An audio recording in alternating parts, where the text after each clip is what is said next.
السلام علیکم۔ Programme night edition میں ہم آپ کو خوش آمدید کہتے ہیں۔ ناظرین، آج وزیر اعظم عمران خان خود قوم کے سامنے آئے اور پاکستانی عوام کو ایک ریلیف پیکج دینے کا اعلان کیا۔ انہوں نے لگ بھگ آدھے گھنٹے کی تقریر کی جس کے 3 حصے تھے۔ پہلے حصے میں وزیر اعظم نے کورونا کے بعد دنیا میں مالی بحران کی وجہ سے پیدا ہونے والی مہنگائی کا ذکر کیا اور پاکستان میں قیمتوں کا ایک تقابلی جائزہ پیش کیا۔ وزیر اعظم نے پیٹرول سے شروع ہو کر اشیاء خورونوش تک کی قیمتوں کی بات کی اور یہ بتایا کہ کیسے ترقی یافتہ ممالک بھی اب مہنگائی میں پھنس چکے ہیں۔ ان کی تقریر کے پہلے حصے کے ہم چیدہ نکات دیکھتے ہیں۔ 100 سالوں میں دنیا میں اتنا بڑا بحران نہیں آیا جتنا یہ کرونا لے کے آیا، اور اس سے پاکستان ہی نہیں متاثر ہوا، ساری دنیا متاثر ہوئی۔ بلومبرگ کموڈٹی انڈیکس کے مطابق ایک سال میں 50% اضافہ ہوا ہے کموڈٹی پرائسز میں۔ پاکستان کے اندر جو انفلیشن ہے، جو مہنگائی ہے، وہ 9% ہے۔ امریکہ اور یورپ کے اندر 2008 کے بعد سب سے زیادہ مہنگائی ہوئی ہے۔ امریکہ کے اندر 116% تک نیچرل گیس کے اندر قیمتیں بڑھی ہیں۔ پاکستان میں جو آپ کے گھروں میں گیس جا رہی ہے اس کی کوئی قیمت نہیں بڑھی۔ پچھلے 3-4 مہینے میں تیل کی قیمت 100% بڑھ گئی۔ ہمارے ملک میں کتنی بڑھی ہے تیل کی قیمت؟ 33%۔ یہ کیوں کم ہے؟ کیونکہ ہم نے جو لیویز لگتی ہیں، یعنی جو ٹیکس لگتا ہے، وہ سارے ہم نے کم کرتے گئے۔ تو جب آپ کہتے ہیں جی پٹرول مہنگا ہو گیا، اس وقت پاکستان سب سے، سوائے وہ ملک جن ملکوں کے اندر تیل نکلتا ہے، سوائے ان ملکوں کے جو امپورٹ کرتے ہیں، پاکستان میں سے سب سے سستا ملک ہے پٹرول میں۔ لیکن میں آج آپ کو کہہ رہا ہوں کہ ہمیں پٹرول بڑھانا پڑے گا، کیونکہ ہم اگر پٹرول نہیں بڑھاتے تو ہمارا خسارہ بڑھتا جا رہا ہے۔ اب آٹے کے اوپر آ جائے کہ دنیا میں ایوریج پہ آٹا کتنے کا بک رہا ہے، تو آپ کو حیرت ہوگی یہ سن کے کہ پاکستان میں اس سے آدھی قیمت پہ آٹا بک رہا ہے۔ ہندوستان میں 83 روپے کے جی پہ آٹا بک رہا ہے، اور وہ بنگلہ دیش میں بھی 83 روپے، پاکستان میں 60 روپے کے جی آٹا بک رہا ہے۔ اب دال مونگ یہ عام آدمی کھاتا ہے، ہندوستان میں بک رہی ہے 338 روپے کی کے جی، بنگلہ دیش میں 334 روپے کی، اور پاکستان میں 162 روپے کی بک رہی ہے۔ اب وزیر اعظم نے جہاں اعداد و شمار کے ذریعے واضح کیا کہ پاکستان میں ابھی بھی قیمتیں خطے کے ممالک میں کم ہیں، وہیں انہوں نے پاکستانیوں کی مشکلات کا ذکر کرتے ہوئے 2 کروڑ پاکستانیوں کے لیے ریلیف پیکج کا اعلان کیا۔ انہوں نے یہ واضح کیا کہ ریلیف پانے والے پاکستانیوں کا جو ڈیٹا ہے، یہ احساس پروگرام کی ٹیم حاصل کر چکی ہے، اور 3 سال لگے ہیں اس ڈیٹا کو اکٹھا کرنے میں۔ تقریر کے دوسرے حصے میں پرائم منسٹر نے کیا کہا، ذرا یہ بھی سنیے۔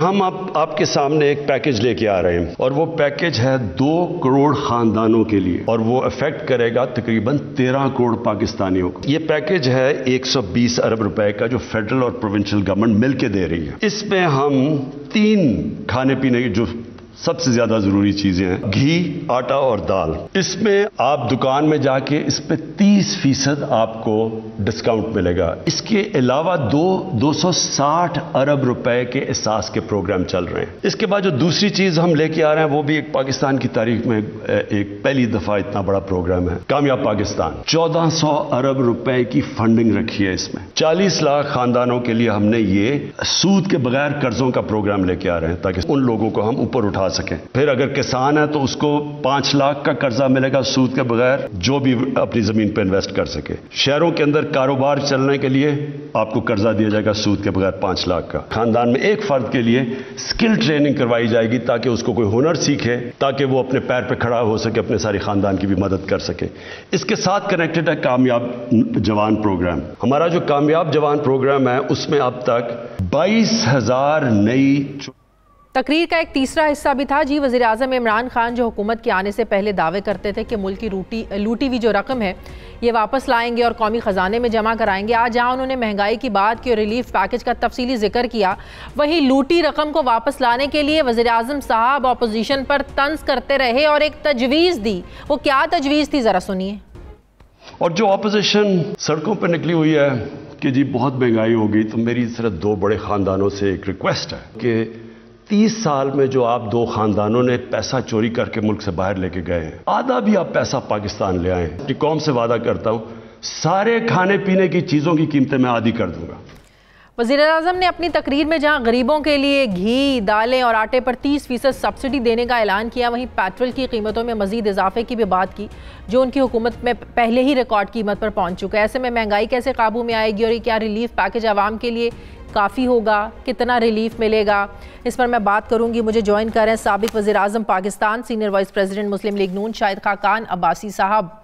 السلام علیکم، بہت بہت شکریہ عباسی صاحب آپ کا۔ سب سے پہلے تو یہ بتائیے گا کہ پرائم منسٹر کی یہ تجویز کہہ لیں، ریکویسٹ کہہ لیں، جو وہ کر رہے تھے، جو ہم لوگ بھی ہمیشہ تنقید کرتے ہیں، آپ لوگ بھی کرتے ہیں، مہنگائی ہے مہنگائی، انہوں نے بڑی اچھی ایک تجویز دی، مشورہ دیا کہ جو دو خاندان ہیں بقول ان کے، شریف خاندان اور زرداری خاندان، جتنی بھی لوٹی ہوئی رقم ہے اگر آدھی بھی واپس لے آئیں تو مہنگائی آدھی ہو جائے گی۔ یہاں پہ میں کروں گا، وعدہ کیا انہوں نے۔ وزیر اعظم کو گھٹیا بات نہیں کرنی چاہیے، سیدھی بات ہے۔ جس نے چوری کی ہے وہ سب ان کی کابینہ کے ٹیبل پہ بیٹھے ہوئے ہیں، جو 700 ارب چینی میں کھا گئے ہیں، 400 ارب گندم میں کھا گئے ہیں، 300 ارب دوائیوں میں کھا گئے ہیں، LNG کے اندر 1500 ارب کھا گئے ہیں، وہ سب کابینہ کے ٹیبل پہ بیٹھے ہوئے ہیں۔ ملک کا وزیر اعظم ہو، لیڈر آف دا ہاؤس ہو، گھٹیا اور کم ظرفی کا مظاہرہ نہیں کرنا چاہیے، انسان بن کر بات کرنی چاہیے۔ تو اپوزیشن جو اتنے کیسز بھگت رہی ہے تو پھر یہ جان بوجھ کر بنائے گئے ہیں، کرپشن نہیں کی ہے، یہ بات تو حقیقت ہے کہ ثابت بھی نہیں ہوئے ہیں، کسی کو آپ پر کیس ہے، احسن اقبال صاحب پر کیس ہے۔ نہیں محترمہ کون سا کیس ہے؟ LNG کا کیس، وہی تو میں کہہ رہی ہوں، اتنے کیسز جو بنے ہیں، LNG کا کیس ہے، احسن اقبال صاحب کا کیس ہے، جی ہاں، لیکن ثابت کچھ نہیں ہوا۔ کہاں پہ ہے؟ کون سے؟ مجھے بتائیں نا کون سا کیس ہے؟ ثابت کیا؟ کیس ہی نہیں ہے تو کیس ہوگا تو ثابت ہوگا نا۔ تو پھر پیشیاں کس چیز کی بھگتتے رہے آپ بھی؟ یہ وزیر اعظم، ملک میں مہنگائی ہے، لوگ پریشان ہیں، تکلیف میں ہیں، وہ کہہ رہے ہیں نیو یارک میں مہنگائی ہو گئی ہے۔ یہ نیو یارک نہیں ہے بھائی، یہ پاکستان ہے، لوگ تکلیف میں ہیں۔ فوڈ انفلیشن پاکستان میں 10.8% ہے، ہندوستان میں 1% ہے۔ آپ تماشے لگا رہے ہیں، یہ ملک تماشوں پہ نہیں چلے گا۔ معیشت آپ نے تباہ کر دی ہے، حکومت کو تباہ کر دیا ہے، گورننس ہے نہیں۔ سبسڈی کی بات کرتے ہیں، سبسڈی کی ضرورت اس وقت پڑتی ہے جب حکومت ناکام ہو جاتی ہے۔ اگر آپ حکومت صحیح چلا رہے ہوتے، مہنگائی نہ ہوتی، آپ کو سبسڈی نہ دینا پڑتی۔ اب آپ یہ جو پیسہ ہے 120 ارب یہ قرضہ لیں گے اور یہ فی کس جو پیسہ بنتا ہے یہ 900 روپے بنتا ہے 6 مہینے میں، اس سے بہتر تھا کہ مہنگائی نہ کرتے ملک کے اندر۔ یہ آپ نے ملک کی معیشت کو تباہ کر دیا۔ اب اس بات کا کریڈٹ لے رہے ہیں کہ میں قرضے لے کر آپ کو پیسے دوں گا 900 روپے فی کس، 6 مہینے میں آپ وہ استعمال کریں۔ بڑی عجیب باتیں، میں تو حیران ہوں اس شخص پر، اس کی حکومت پر، کہ کیا چاہتے ہیں اس ملک کے عوام کے ساتھ۔ لیکن عوام کی جب تکلیف ہوتی ہے اس کے مسائل کو حل کرتے ہیں، لیکن وہ تو یہ نہیں کہتے کہ مہنگائی ان کی وجہ سے ہوئی ہے۔ حکومت 3 سال میں مہنگائی حکومت کی وجہ سے ہوئی ہے۔ جو انہوں نے اس ملک میں روپے کو کمزور کیا ہے، مہنگائی کی بنیادی وجہ وہ ہے۔ جو حکومت ناکام ہوئی ہے اس ملک میں معیشت کو چلانے میں، اس کی وجہ سے مہنگائی ہوئی ہے۔ دنیا میں مہنگائی جب بھی ہوتی ہے اس کا اثر اتنا نہیں پڑتا جو پاکستان میں پڑ رہا ہے۔ اس کی بنیادی وجہ آپ کے روپے کی قدر میں کمی کی وجہ سے ہے۔ آپ یہ یاد رکھیں، آپ کی بجلی بھی ڈالروں میں ہے، آپ کی گیس بھی ڈالروں میں ہے، آپ کا پیٹرول بھی ڈالروں میں ہے، آپ کا گھی بھی ڈالروں میں ہے، آپ کی دالیں بھی ڈالروں میں ہیں، آپ کی اب چینی اور گندم بھی ڈالروں میں آ رہی ہے، کہ ہم نے تو اپنی تو باہر بھیجی تھی، اب ہم باہر سے امپورٹ کیے جا رہے ہیں۔ پتی بھی آپ کی ڈالروں میں ہے۔ ہر چیز جو ایک گھر استعمال کرتا ہے، جو بنیادی اشیاء ہیں جن کے بغیر زندگی نہیں چلتی، وہ ڈالروں میں ہے۔ لیکن اگر مہنگائی مان لیا مہنگائی ہے، 17% کمی اور یہ روپے میں کر دیں گے تو پھر مہنگائی آتی ہے۔ عباسی صاحب، یہ حقیقت ہے کہ جب پیٹرول بڑھتا ہے مہنگائی بڑھتی ہے، لیکن جب پیٹرول بڑھتا ہے تو مہنگائی بڑھ جاتی ہے، ہر چیز آٹومیٹیکلی بڑھ جاتی ہے۔ لیکن جب ہمیں یہ جواز دیا جاتا ہے کہ پوری دنیا میں پیٹرول کی پرائسز بڑھ رہی ہیں، آج بھی پرائم منسٹر نے کہا کہ سوائے ان ممالک کے جو پیٹرول پروڈیوس کرتے ہیں، جہاں سے پیٹرول نکلتا ہے، سوائے ان کے پوری دنیا میں پیٹرول کی پرائسز بڑھی ہیں، ہم نیچے کیسے لے آئیں؟ انہوں نے ساتھ یہ بھی کہہ دیا کہ ابھی مزید بڑھنا ہے۔ محترمہ، اس ریجن میں سب سے زیادہ جو مہنگائی ہے وہ پاکستان میں ہے اس وقت. یہ میں نہیں کہہ رہا, یہ آپ کسی جگہ اعداد و شمار دیکھ لیں, اس کی بنیادی وجہ حکومت کی ناکامی اور معیشت کی تباہی میں ہے. پیٹرول بڑھنا ہے اس لیے کہ آپ نے 660 روپے کی رقم, 660 ارب کی رقم آپ نے بجٹ میں رکھی تھی, جو 30 روپیہ فی لیٹر بنتی ہے ٹیکس کی, وہ آپ لگا نہیں سکے کیونکہ عوام برداشت نہیں کر سکتے. آپ وہ تکلیف عوام کو نہیں دے, بجٹ میں رکھی کیوں تھی؟ آپ کو پہلے پتہ نہیں تھا کہ 30 روپے لوگ برداشت نہیں کر سکتے؟ تو 660 کا وہ خسارہ تو ابھی حکومت کے سامنے ہے, اس لیے اب وہ ٹیکس لگانا پڑے گا اور بڑھانی پڑے گی. تو پیٹرولیم ڈیولپمنٹ لیوی کی مد میں 6 ارب روپے کے ٹیکس اکٹھے کرنے ہیں عباسی صاحب انہوں نے, یہ کوئی آسان ٹارگٹ نہیں ہے. مجھے بات کرنے دیں نا, مجھے اگر بات کرنے دیں, اگر بات کرنے دیں تو میں آپ کو بتا سکتا ہوں. جی جی, یا آپ بات کر لیں یا میں کر لوں. جی, میں یہی کہہ رہا ہوں کہ آپ نے 660 ارب روپے کی رقم پیٹرولیم لیوی کی مد میں جب بجٹ میں رکھی تھی, آپ کو پتہ نہیں تھا کہ آپ یہ نہیں لگا سکتے؟ جھوٹ بولنے سے حکومت نہیں چلتی, غلط اعداد و شمار سے حکومت نہیں چلتی. آج آپ کو احساس ہونا چاہیے کہ اس ملک کے لوگ تکلیف میں ہیں, اس ملک کے لوگ پریشان ہیں, اور اتنی پریشانی, اتنی مہنگائی پاکستان کی تاریخ میں نہیں ہوئی. اس کا ایک ہی حل ہے, آج ملک میں صرف ایک حل رہ گیا ہے کہ اس ملک کے عوام کو پھر موقع دیں کہ وہ اپنی ایک نمائندہ حکومت منتخب کریں, کیونکہ یہ ہائیبریڈ ماڈل, یہ چوری شدہ الیکشن سے جو حکومت آئی تھی, اس نے عوام کو تکلیف کے علاوہ کچھ نہیں دیا. یہ آج آپ کے پاس واحد حل ہے, باقی اب تماشا آپ نے لگانا ہے تو لگاتے رہیں. تو اب تو پھر انتظار کرنا پڑے گا نا 2 سال کا. 3 سال گزر گئے ہیں, 1.5-2 سال رہ گئے ہیں, پریکٹیکلی تو 1 سال ہی گنے. 1 سال تو کیمپین کا ہوتا ہے. ایک طرف آپ لوگ کہتے ہیں, مریم بی بی کہتی ہیں کہ ہم سیاسی شہید نہیں ان لوگوں کو بننے دیں گے, یہ اپنی کارکردگی سے گریں گے. جی بسم اللہ جی, آپ 2 سال دے دیں اور دے دیں جی. 3 سال میں جو کارکردگی کی ہے تو 2 سال میں کچھ بھی نہیں بچے گا پیچھے. ٹھیک ہے, اسی لیے دیکھیں ہر چیز کے ایک حل ڈھونڈنا پڑتا ہے نا. آج ملک کے مسائل کا حل صرف ایک فوری اور شفاف الیکشن میں ہے, اور کوئی حل نہیں ہے آپ کے پاس. یہ حکومت ایک ناکام حکومت ہے, وزراء اس کے سارے کرپٹ ہیں, چور کابینہ کی ٹیبل پہ بیٹھے ہیں جو ہزاروں ارب کھا چکے ہیں, ان سے کوئی پوچھنے والا نہیں ہے. چیئرمین نیب حکومت کے قبضے میں ہے. حکومت کی کارکردگی آپ دیکھ لیں, کوئی وزیر اپنی جگہ نہیں رہ سکا. ایک وزیر پیٹرولیم میں نالائق تھا تو دوسرے کا لائق کیسے بن جائے گا؟ جو پاور کے اندر نالائق تھا وہ آج ECC کا ہیڈ بن چکا ہے. یعنی تمام جس آدمی سے ایک منسٹری نہیں چلی پاور کی, وہاں پہ گردشی قرضہ 1000 ارب بڑھ گیا. اب اس نے جو پاکستان کی ساری معیشت کے فیصلے جہاں پر ہوتے ہیں وہاں پر آپ نے اس کو بٹھا دیا ہے. یہ تو آپ کی سمجھ ہے حکومت کی. تو کوئی خیر کی توقع مجھے یہاں نہیں ہے. تقاریر کے اندر ماشاءاللہ ہمارے وزیر اعظم صاحب کا ریکارڈ ہے کہ جتنی تقاریر انہوں نے کی ہیں اور جتنا جھوٹ انہوں نے بولا ہے اس کا کوئی مثال پاکستان کی تاریخ میں نہیں ہے. یہ اس میں نمبر 1 رہے ہیں. صحیح. نیب ترمیمی آرڈیننس پر تھوڑی بات کر لیں, اس سے کوئی خیر کی توقع ہے؟ بالکل, وہ ہے ہی بدنیتی پر مبنی ہے. خیر کی توقع کہاں سے آئے گی؟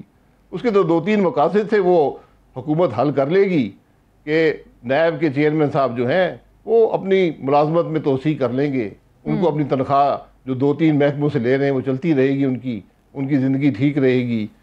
جو آپ نے قبضہ کرنا تھا جوڈیشری کے معاملات پر وہ آپ نے کر لیا آرڈیننس کے ذریعے کہ اب جج بھی حکومت لگائے گی, ٹرانسفر بھی حکومت کرے گی, کیسز بھی حکومت ہی دیکھے گی, تو نیب پر بھی قبضہ حکومت کا ہو جائے گا.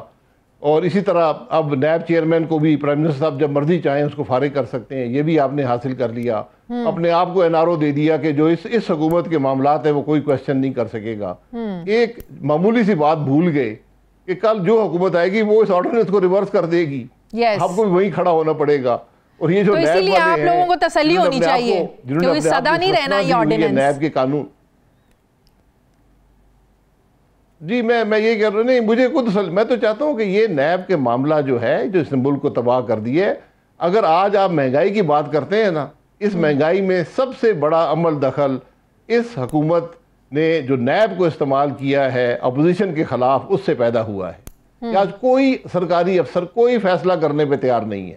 میں آپ کو بتا سکتا ہوں کہ صرف LNG کی مد میں آپ 3 سال میں $8 ارب کا نقصان پاکستان کو ہوگا. وہ ہو چکا ہے 1 سال میں, 2 سال رہتے ہیں. یہ 8 ارب ڈالر کا نقصان ہے جو آپ واپس نہیں لا سکتے. یہ 800 ارب جو ہیں اس کا حساب لگا لیں, تقریباً 1400 ارب روپیہ یہ بنتا ہے. یہاں پر 1400 ارب 120 ارب دے رہے ہیں آپ, لیکن اس چیز کا کوئی حساب نہیں لے سکتا. 1400 ارب کا نقصان کرنے والے کابینہ کے ٹیبل میں بیٹھے ہوئے ہیں جی, لیکن اب اس چیز کا کوئی حساب نہیں لے سکتا نا. اس آرڈیننس کے تحت ہی تو اب جو کابینہ کے فیصلوں کو تحفظ مل گیا ہے. محترمہ کل ایک اور حکومت آئے گی, وہ ایک اور آرڈیننس جاری کر دے گی, تحفظ ختم ہو جائے گا. بلکہ جو نیب کے افسران کو تحفظ ملا ہے وہ بھی ختم ہو جائے گا. کل یہ سارے چیئرمین, پروسیکیوٹر, یہ نیب کے افسران جو ظلم کرتے ہیں لوگوں پر, یہ سب کل عدالتوں میں کھڑے ہوں گے. صحیح.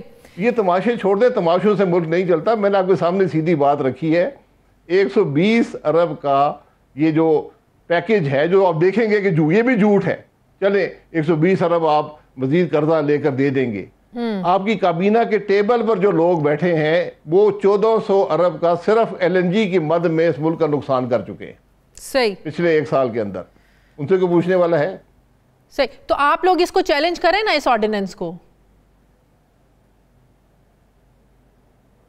محترمہ چیلنج ہم کر دیں گے. جو چیز بدنیتی پر مبنی ہو, جو یہ دیکھ سکتے ہیں کہ اس ملک کے وزیر اعظم نے ویزا لیا تھا اور وہاں سے جو تنخواہ ملنی تھی اس کو ڈکلیئر نہیں کیا, جو تنخواہ ان کو ملی نہیں ہے, جو کمپنی ختم ہو گئی اور اس کو نکال دیا, تو ان کو نظر نہیں آتا کہ ملک میں تباہی کیا ہو رہی ہے. ایک آخری سوال عباسی صاحب, حکومت اب بتایا جا رہا ہے کہ تیاری کر لی ہے پارلیمنٹ کا جو مشترکہ اجلاس 8 نومبر کو حکومت بلانے جا رہی ہے. اس میں الیکٹرانک ووٹنگ بل منظور کروانے کی تیاری ہو رہی ہے, انتخابی اصلاحاتی بل منظور کروانے کی تیاری. وہی چیزیں منظور ہوں گی جس پر آپ لوگوں کو بڑا اعتراض ہے. آپ لوگ نہیں چاہتے, اپوزیشن نہیں چاہتی کہ الیکٹرانک ووٹنگ کے ذریعے جو اگلے 2023 کے انتخابات ہوں. آپ لوگ تو پھر دیکھتے رہ جائیں گے. کیا کریں گے آپ لوگ؟ ہم نہیں دیکھتے رہے, یہ ملک دیکھتا رہ جائے گا. جو چیز بدنیتی پر مبنی ہو وہ کبھی ملک کے معاملات حل نہیں کر سکتی. جو الیکٹورل ریفارم ہوتے ہیں یہ تماشا نہیں ہوتا, یہ متفقہ طور پر پورے ملک کے لیے یہ قانون بنتے ہیں. ان کو ایسا قانون ہوتا ہے کہ اس پہ کسی کا اعتراض نہ ہو. ہمیشہ یہ قانون اس طرح بنتے رہے ہیں. تو آج آپ جو کر رہے ہیں یہ الیکٹرانک ریگنگ مشین جو دنیا میں ناکام ہو چکی ہیں, صرف 6 ممالک میں استعمال ہو رہی ہیں, وہ بھی جان چھڑانا چاہتے ہیں اور مختلف قسم کے تماشے آپ اس میں لگانا چاہتے ہیں. یہ چیز نہیں چل سکتی. ہمارے ملک میں الیکشن چوری ہوتے ہیں. ہمارے ملک میں پہلے ہی لوگوں کا اعتماد الیکشنوں پہ نہیں ہے. اب یہ کر کے تو مزید اعتماد بھی ختم ہو جائے گا. 2013 کا الیکشن بھی چوری ہوا تھا عباسی صاحب. حیثیت اس جوائنٹ سیشن کی ہے جی, 2013 کا الیکشن بھی چوری ہوا تھا کیا, یا وہ میرٹ پہ تھا؟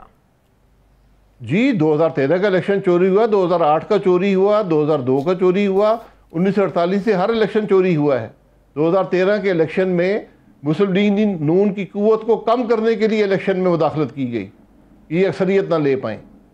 یہ بڑے تلخ حقائق ہیں اس ملک کے الیکشنوں کے محترمہ. میں اسی لیے کہتا ہوں ایک ٹروتھ کمیشن بنے. یہ سب معاملات آپ اس ملک کے حقائق دیکھ کر دنگ رہ جائیں گے کہ یہاں پر کیا ہوتا رہا. صحیح. بہت بہت شکریہ مسلم لیگ نون کے سینئر رہنما سابق وزیر اعظم پاکستان شاہد خاقان عباسی صاحب میرے ساتھ تھے. مجھے بریک لینی ہے ناظرین, بریک کے بعد واپس آئیں گے. پاکستان پیپلز پارٹی کے رہنما سردار لطیف کھوسہ صاحب مجھے جوائن کریں گے. واپس آتے ہیں ایک چھوٹے سے وقفے کے بعد.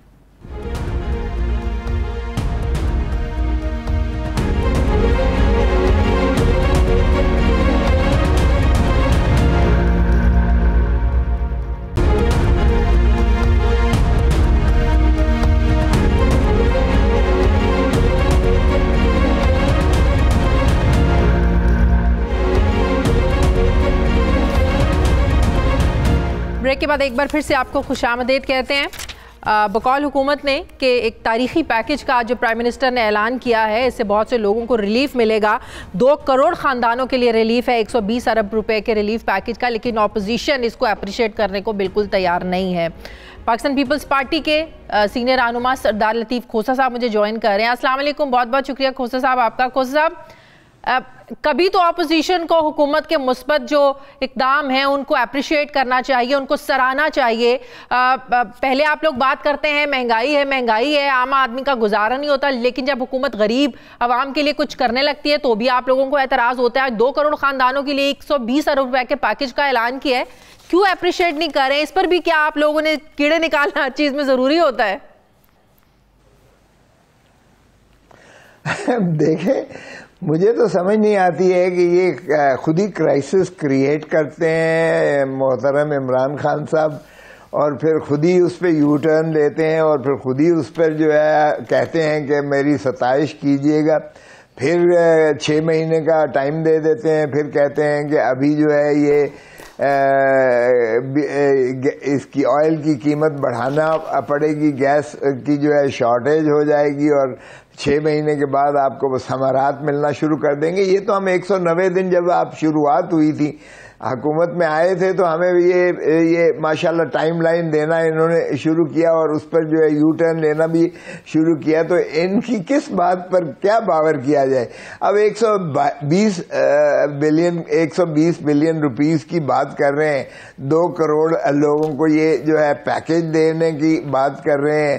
مجھے بتائیں کہ اگر مہنگائی آپ کی الامان آسمان پر چھو رہی ہے، آپ کے جو ہے 50% سے زائد لوگ جو ہے غربت کی دہلیز سے چلے گئے ہیں، غربت تو ختم نہیں ہوگی، غریب کو ختم ضرور کیا جا رہا ہے۔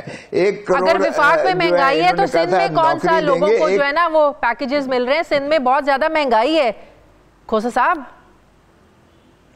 اچھا آپ بات سنیں، آپ سیگریگیٹ کیوں کرتے ہیں صوبے کو؟ دیکھیے وفاق کی بات ایک مرکز کی بات ہو رہی ہے، جب مرکز کی طرف سے ایک جو ہے جو بھی پالیسی بنتی ہے تو مرکز، تیل مرکز کے نیچے ہے، بجلی مرکز کے نیچے ہے، آپ کا گیس مرکز کے نیچے ہے، آپ کی جتنی یہ جو معاملات ہیں یہ سارے مرکز سے فلو کرتے ہیں، اور اس کا ٹرکل ڈاؤن ایفیکٹ سارے صوبوں پر ہوتا ہے، تو اس کا ایفیکٹ پھر 2 کروڑ خاندانوں میں ظاہر ہے سندھ کے بھی تو خاندان شامل ہوں گے نا۔ 120 ارب روپے کے جو پیکج مل رہا ہے اس میں سندھ کے لوگوں کو بھی تو ریلیف ملے گا نا سر۔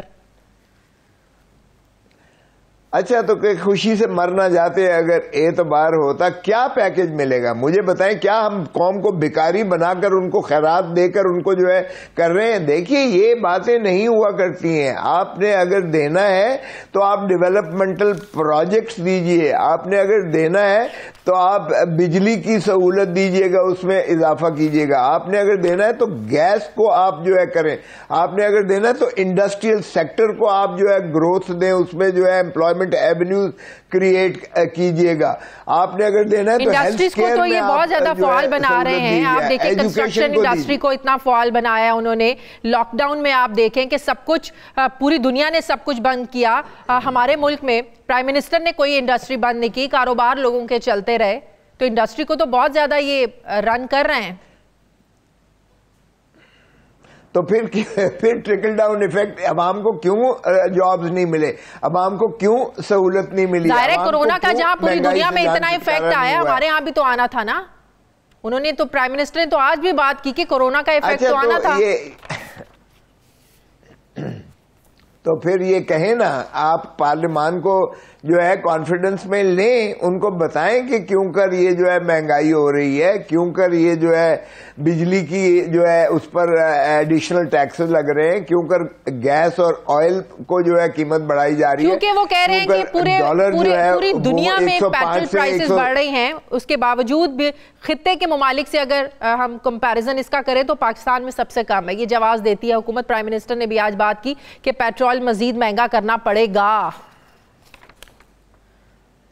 جی یہ کہا ہے، فرمایا ہے، اس کا مطلب یہ ہے کہ آپ کو بھی تیار کر رہے ہیں کہ آپ پیٹ پر پتھر باندھیں اور آپ 2 روٹیوں کی بجائے 1 روٹی یا 1 کی بجائے آدھی روٹی کھائیں۔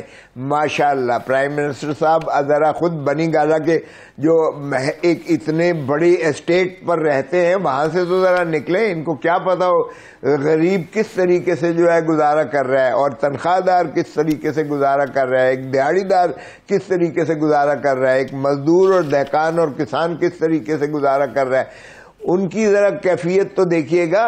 اور پھر اوپر ترا یہ ہے کہ کرائسس پہ کرائسس ڈیلی کرتے ہیں اور قوم کو اعتماد میں صاحب یہ کرائسس 3 سالوں میں تو نہیں آئے، وہ تو کہتے ہیں کہ ہمیں تو حکومت میں آئے ہوئے، اقتدار میں آئے ہوئے 3 سال ہو گئے۔ آج پرائم منسٹر نے ایک بات کی، وہ کہتے ہیں 2 خاندان، زرداری فیملی اور شریف فیملی، اگر یہ جو لوٹا ہوا پیسہ ہے باہر آپ لوگوں نے باہر بھیجا ہوا ہے، آدھی رقم بھی واپس لے آئیں تو انہوں نے وعدہ کیا ہے قوم سے کہ کھانے پینے کی اشیاء کی جو قیمتیں ہیں وہ آدھی کر دیں گے۔ اچھا یہ کون بائی کر رہا ہے؟ اب 3 سال ہو چکے. یہ تو کہتے تھے کہ جب ہم حکومت میں آئیں گے تو ڈالر کی بارش شروع ہو جائے گی, ہم اس کے منہ پر اتنا ماریں گے, اس کے منہ پر اتنا ماریں گے, IMF سے جان چھڑوا لیں گے, خودکشی کر لوں گا, قرضہ نہیں لوں گا. ارے بابا کسی بات پر تو آپ قائم رہو, خدا کا خوف کرو. قوم اتنی بے وقوف نہیں ہے, نہ اس کا حافظہ اتنا کمزور ہے کہ آپ کے جھانسے میں آ جائیں. آپ پہلے تو کہتے تھے کہ سارے ادارے میرے ساتھ جتنی آج ہم آہنگی ہے دنیا میں, پاکستان میں کبھی اتنی ہم آہنگی نہیں رہی. اب ان سے بھی آپ نے تصادم کی شکل اختیار کر لی ہے اور کرائسس پہ کرائسس کیے جا رہے ہیں. آپ نے تحریک لبیک کو دہشت گرد تنظیم قرار دے کے, ہندوستانی ایجنٹ قرار دے کے, آپ نے کون کون سے ان کو جو ہے خطابات اور القابات نہیں دیے آپ کی وزراء ظفر موج نے. دنیا کے لیے طالبان تو دہشت گرد تھے. امریکہ جن طالبان کے خلاف 20 سال جنگ لڑتا رہا, آج انہی سے مذاکرات کر کے نکلا ہے نا, بات کر کے نکلا ہے نا.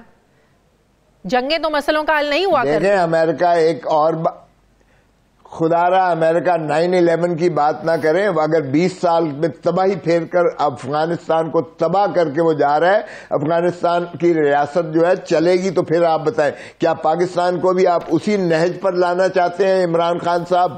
تو یا تو محتاط ہو کے بات کیا کریں, یا پھر آپ فتوے دینا بند کرو, یا آپ حکومتی ریاست کی رٹ جو ہے آپ جو ہے کسی اور کے ہاتھ میں ہے.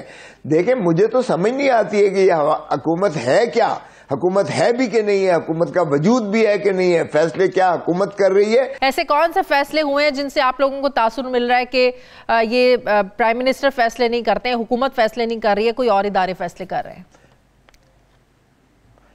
یہی تحریک لبیک والا آپ فیصلہ دیکھ لیں.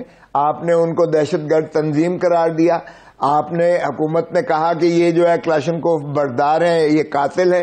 حکومت نے کہا کہ یہ ہندوستان کی را ایجنسیز ان کو سپورٹ کر رہی ہے, ہندوستان کا ایجنڈا یہ مسلط کر رہے ہیں. آپ نے کہا ان کو اندر کر دیا, آپ نے کہا کہ ان کو کسی قیمت پر جو ہے دہشت گردی متصور کیا جائے گا, اور یکدم ایک فیصلہ کہیں اور ہوتا ہے اور وہ ان کے ساتھ آپ نیگوشیٹ کر کے اور پھر اس کے بعد ان کی مخلصی اور رہائی بھی کرنا شروع کر دیتے ہیں, اور آپ ان سے معاہدہ بھی کر لیتے ہیں. یا تو وہ ہندوستانی را اور ایجنٹ ہے, ملک خون خرابے کا متحمل نہیں ہو سکتا. بڑی اچھی بات ہے کہ تصادم نہیں ہوا, حالات نہیں بگڑے, حالات کنٹرول کر لیے گئے. جس نے بھی کیا ظاہر ہے اس ملک کے لوگ ہیں. کس نے کیے؟ جن لوگوں سے آپ بات کرنا پسند کرتے ہیں, جن لوگوں کو ہر چیز میں بیچ میں بٹھانا پسند کرتے ہیں, جن لوگوں کو میڈیٹر بنانا آپ لوگ پسند کرتے ہیں, ان لوگوں نے کیا.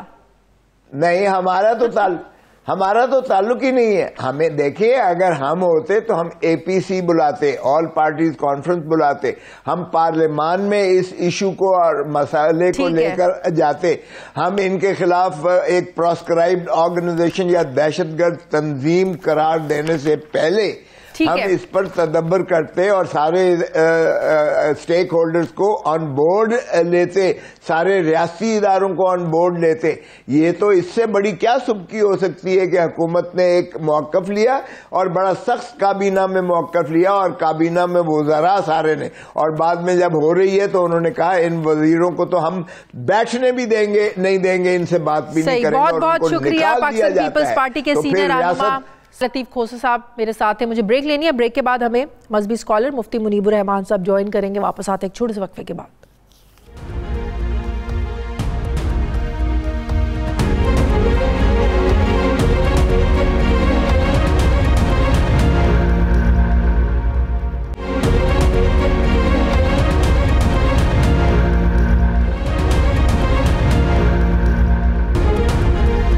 بریک کے بعد ایک بار پھر سے آپ کو خوش آمدید کہتے ہیں. کہا جاتا ہے کہ دہشت گرد ہیں لیکن برابری پر معاہدہ ہو سکتا ہے. کہا جاتا ہے کہ قانونی طور پر سربراہان جیل میں ہیں لیکن مذاکرات ہو سکتے ہیں. یہ بھی کہا جاتا ہے کہ کالعدم تنظیم ہے لیکن الیکشن لڑ سکتے ہیں اور ووٹ مانگ سکتے ہیں. کہا جاتا ہے شدت پسند گروپ ہے لیکن تیسرے نمبر کے ووٹ لیے ہیں. یہ بھی کہا جاتا ہے کہ موقف غلط ہے لیکن ماننے میں ریاست بچ سکتی ہے. کہا جاتا ہے کہ ریاست کے رٹ کو چیلنج کرتے ہیں لیکن رٹ قائم کرنے سے خون بہنے کا ڈر ہے. کہا جاتا ہے کہ وقتی معاہدے ہو سکتے ہیں لیکن وزیر تبدیل تو معاہدہ تبدیل۔ کہا جاتا ہے کہ مٹھی بھر گروہ ہے لیکن پولیس کے قابو سے باہر ہے۔ کالعدم تحریک لبیک پاکستان کے بارے میں کہا اور بھی بہت کچھ جاتا ہے لیکن زمینی جو حقیقت ہے وہ اس کے برعکس ہے۔ انڈین فنڈنگ سے چل رہے ہیں لیکن زمینی حقیقت اس کے برعکس ہے۔ توڑ پھوڑ کرتے ہیں لیکن کم از کم اس بار زمینی حقیقت اس کے برعکس ہے۔ ان کے ساتھ وعدے کیے گئے لیکن وفا کرنے میں زمینی حقیقت اس کے برعکس ہے۔ مارچ پر ذمہ دار وفاقی وزراء کے بیانات مناسب رہے تو زمینی حقیقت اس کے برعکس ہے۔ بیانات کیسے کیسے رہے ذرا آپ خود ہی سن لیجئے۔ کل وزیر اعظم صاحب کی صدارت میں جو اجلاس ہوا، تمام متعلقہ حکام نے اس میں شرکت کی اور ایک واضح پالیسی ڈیسیژن لیا گیا ہے، اور وہ ڈیسیژن یہی ہے کہ کالعدم تحریک لبیک ہے، اس کو ملیٹنٹ پارٹی کے طور پر ٹریٹ کیا جائے گا۔ ان کو ہم قطعی طور کے اوپر اب ایک سیاسی جماعت کے طور پر ٹریٹ نہیں کریں گے۔ یہاں پہ الیکشن لڑنے کی اجازت الیکشن کمیشن کی طرف سے ابھی تک ان کو دی گئی ہے، اس کے اوپر عدالتوں کا جو معاملہ ہے۔ تمام جو ہمارے ادارے ہیں ان کا یہ فرض ہے کہ وہ اپنا اپنا کردار ادا کریں۔ پھر اچانک بدلتے زمینی حقائق کے ساتھ وہ سارے حکومتی چہرے بھی بدل گئے جو بڑے بڑے اور متضاد بیانات دیتے رہے۔ شیخ رشید، فواد چودھری اور نور الحق قادری کی جگہ پھر علی محمد خان، اسد قیصر اور شاہ محمود قریشی نے لے لی تو ایک معاہدہ طے پا گیا جسے خفیہ معاہدے کے نام سے جانا جا رہا ہے۔ معاہدے کو خفیہ رکھنے کی وجہ اسے خراب ہونے سے بچانا بتائی جا رہی ہے، جس میں کسی کی ہار ظاہر ہونا، کسی کی جیت ظاہر ہونا، لیکن وزیر اطلاعات کے ٹویٹ سے تو ابھی بھی لگ رہا ہے کہ وہ کسی بھی صورت تحریک لبیک پاکستان کے ساتھ ایسی صلح یا معاہدہ نہیں چاہتے تھے۔ وفاقی وزیر اطلاعات فواد چودھری نے یہ ٹویٹ کی کہ مذہبی انتہا پسند گروپ کشیدگی کے لیے ہجوم استعمال کرنے کی صلاحیت رکھتے ہیں لیکن سیاست میں ان کی سرگرمیاں ہمیشہ محدود ہو جاتی ہیں۔ ایک وقت میں سنی تحریک تشدد پسند تھی لیکن اس طرح کی پارٹی کے ساتھ اتحاد کا مطلب عالمی سطح پر تنہائی ہوگی، جس پر سنی تحریک اور کالعدم تحریک لبیک کا شدید رد عمل بھی آیا ہے، جس میں زبان کو قابو میں رکھنے کے ساتھ ساتھ وزیر اعظم کو بھی کہا گیا ہے کہ وہ اس کا سختی سے نوٹس لیں۔ لیکن ان بیانات کی جنگ میں کہیں خفیہ معاہدے پر عمل درآمد ہوتا بھی دکھائی دے رہا ہے۔ جی ٹی روڈ پر چناب پل کو ابھی تک کھولا نہیں گیا ہے لیکن کالعدم تحریک لبیک کے سینکڑوں کارکنان کی رہائی کا عمل جو ہے یہ شروع ہو چکا ہے۔ چند روز میں سب ٹھیک ہونے کی توقع کی جا رہی ہے لیکن حکومت اور تحریک لبیک کے درمیان یہ معاہدہ تو خفیہ ہے لیکن اس سے پہلے بھی یہاں پورے ملک کے سامنے معاہدے ہو چکے ہیں جس پر عمل درآمد نہیں ہوا، بلکہ اصل تنازع اور احتجاج کی وجہ ہی پرانے وعدے اور پرانے معاہدے بنے۔ اس دفعہ کے معاہدے میں کیا نیا ہے جو موجودہ انتشار کو ختم کرتا ہے اور آئندہ بھی ایسی کسی صورتحال سے بچا سکتا ہے؟ اسی پر مجھے بات کرنی ہے۔ مذہبی اسکالر مفتی منیب الرحمان صاحب مجھے جوائن کر رہے ہیں۔ السلام علیکم، بہت بہت شکریہ مفتی صاحب آپ کا۔ مفتی صاحب، آپ کی کوششوں سے، آرمی چیف کی کوششوں سے یہ معاہدہ ہوا، حالات سنبھلے، پچھلے 1-1.5 مہینے سے جو کیوس کی سچویشن تھی، بڑی غیر یقینی کی صورتحال تھی، یہ سنبھلی۔ آپ کو لگتا ہے کہ حکومت اس مسئلے کو مس ہینڈل کر رہی تھی؟ بسم اللہ الرحمن الرحیم۔ آپ کا شکریہ۔ سب سے پہلے تو میں یہ کہوں گا کہ کوئی یہ تاثر قائم نہ کرے کہ تحریک لبیک پاکستان کی قیادت اور کارکنان جذباتی ہیں، جلد مشتعل ہو جاتے ہیں۔ 5 معاہدے کیے گئے، تحریراً کیے گئے اور حکومت کے نمائندوں کے دستخط ان پر سب تھے لیکن ان پر عمل نہ کیا گیا۔ آخری معاہدہ رمضان مبارک کے ابتدائی دنوں کی سحری کے وقت ہوا، جی، جس میں وفاقی وزیر مذہبی امور، وفاقی وزیر داخلہ، صوبائی وزیر قانون دستخط کنندگان میں سے تھے اور گورنر پنجاب اس میں موجود تھے۔ بالکل 8 مہینے گزر گئے لیکن اس معاہدے کی ایک شق پر بھی عمل نہ ہوا، بلکہ وعدے کی خلاف ورزی کرتے ہوئے کریک ڈاؤن کیا گیا، ان کے کارکنوں اور رہنماؤں کو بلا جواز پکڑ کر جیلوں میں ڈالا گیا. 8 مہینے انتظار کے بعد بھی وہ ڈے 1 سے ریلی نہیں نکالی بلکہ اپنے مرکز کے سامنے پرامن طریقے سے بینر لے کر کھڑے ہوئے کہ ان سے وعدہ وفا کیا جائے اور حکومت اپنی ذمہ داریوں کو پورا کرے. لیکن افسوس کہ ایسا نہ ہو سکا، جس کے نتیجے میں ان کے پاس سوائے اس کے کوئی آپشن باقی نہ رہا صحیح کہ وہ احتجاج کے لیے میدان عمل میں آئیں.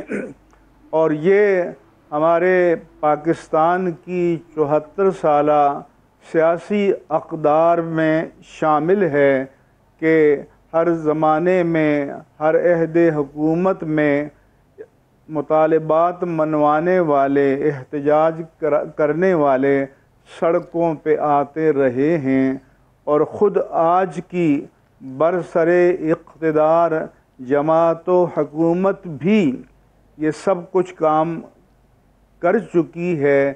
تو ایسا نہ کریں. صحیح. مفتی صاحب ایک چیز بتائیے گا. میں پہنچی تو حسن کہلائی وہ تیرگی جو میرے نامہ سیاہ میں تھی. صحیح. مفتی صاحب آپ نے بات بھی کی کہ فرانسیسی سفیر کو نکالنے کا جو مطالبے والی بات تھی ٹی ایل پی کی، یہ سراسر جھوٹ تھی. آپ کہتے رہے، آپ نے یہ بھی کہا کہ وفاقی وزراء کی جانب سے جو بار بار کہا جا رہا تھا کہ بھئی ٹی ایل پی تو مطالبہ کریے کہ فرانسیسی سفیر کو نکال دیں، فرانسیسی سفارت خانہ بند کر دیں، یہ سراسر جھوٹ بات ہے. لیکن جو معاہدہ 16 نومبر 2020 کو ہوا، اس معاہدے میں تو یہ بات لکھی گئی تھی کہ فرانسیسی سفیر کا جو نکالنے کا معاملہ ہے اس کو پارلیمنٹ میں لایا جائے گا، ڈسکس کیا جائے گا، اس کے بعد اس پر عمل درآمد ہوگا. پارلیمنٹ میں پہلے ڈسکس کیا جائے گا. اس پر سگنیچرز بھی ہیں اس وقت کے جو وزیر مذہبی امور تھے، وزیر داخلہ تھے. لیکن آپ پھر یہ بات کیسے کر سکتے ہیں کہ ٹی ایل پی کا یہ مطالبہ نہیں تھا جبکہ معاہدے میں یہ چیز شامل تھی سگنیچرز کے ساتھ؟ پہلے معاہدے میں حکومت نے یہ تسلیم کیا تھا کہ فرانسیسی سفیر کو ملک بدر کیا جائے گا. دوسری بات میں پوری قوم کے سامنے ریکارڈ پر لانا چاہتا ہوں کہ کسی ملک کے سفیر کی ملک بدری کا مطالبہ کوئی سیاسی کفر نہیں ہے. جو تحریک لبیک پاکستان سے سب سے پہلے سرزد ہوا. آپ جوان لوگ ہیں جو پاکستان کی تاریخ کو جانتے ہیں. اس طرح کے مطالبات ماضی میں امریکہ کے سفیر کے بارے میں بھی ہوتے رہے ہیں، دیواروں پر بھی لکھے جاتے رہے ہیں. لیکن آج سے 8 ماہ پہلے جو آخری معاہدہ ہوا تو اس میں یہ قرار دیا گیا اور حکومت نے یہ کہا اس کو مانا کہ اس مسئلے کو پارلیمنٹ میں لے جایا جائے گا. جی میڈیا کے حضرات میرے اسٹیٹمنٹ کو رانگلی انٹرپریٹ کرتے ہیں، غلط تعبیر کرتے ہیں. میں نے یہ کہا تھا کہ اب شیخ رشید کہتے ہیں کہ ان کا مطالبہ ہے کہ فرانسیسی سفیر کو ملک بدر کیا جائے. جی فرانس سے سفارتی تعلقات منقطع کیے جائیں، یورپی یونین سے تعلقات منقطع کیے جائیں. یہ غلط بیانی ہو رہی تھی. وہ اپنے مطالبے پر قائم تھے لیکن انہوں نے اس بات سے اتفاق کر لیا کہ ہمارے ملک کا جو آئینی اور قانونی نظام ہے اس کے تحت اس مسئلے کو پاکستان کی پارلیمنٹ میں پیش کر دیا جائے. معاہدے کے مندرجات پہ چلے ہم بات نہیں کرتے، لیکن کیا اس بار جو معاہدہ ہوا ہے جسے خفیہ معاہدہ کہا جا رہا ہے، جسے اپوزیشن کہہ رہی ہے سامنے لے کر آئیں، کیا اس بات کی گارنٹی ہے کہ ایسی صورتحال دوبارہ پیدا نہیں ہوگی؟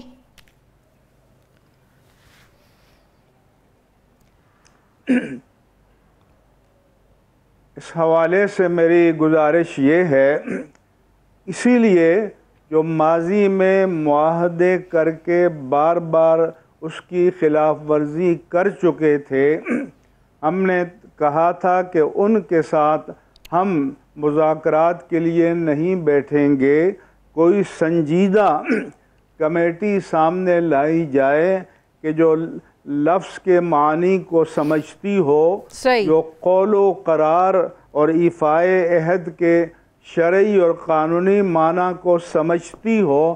چنانچہ ہماری یہ بات مانی گئی اور ایک نئی ذمہ دار کمیٹی سامنے لائی گئی، اور ان کے ساتھ ہم نے 15 گھنٹے طویل مذاکرات کیے۔ نماز کے وقفے کے سوا ہم مسلسل مصروف رہے اور آخر کار اتفاق رائے سے ایک نتیجے پر پہنچے۔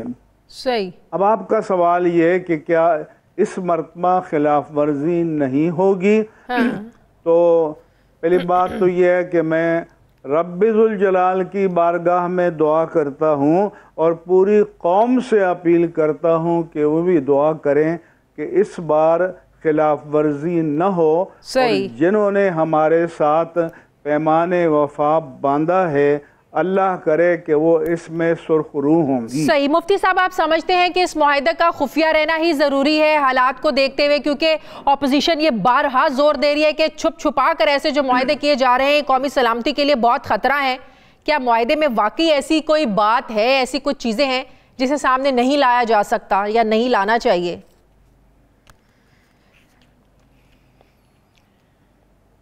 معاہدے میں جو کچھ بھی ہے وہ پاکستان کے مفاد میں ہے، اسلام کے مفاد میں ہے، انسانیت کے مفاد میں ہے، انسانی جان کی حرمتوں کے تحفظ کے مفاد میں ہے، اور الحمدللہ اس معاہدے میں کوئی ایک سطر بھی ایسی نہیں ہے جو ملک و ملت کے لیے، حکومت وقت کے لیے اور اصل مقتدر طبقات کے لیے کہ جنہوں نے یہ پیش رفت کی اور اس میں معاونت کی، سب کے لیے مفید ہے، اور اس میں خیر ہی خیر ہے، فلاح ہی فلاح ہے، صلاح ہی معاہدہ صلاح سامنے ہے۔ کیوں نہیں لایا جا رہا؟ لوگوں کے جو ظن و تخمین ہیں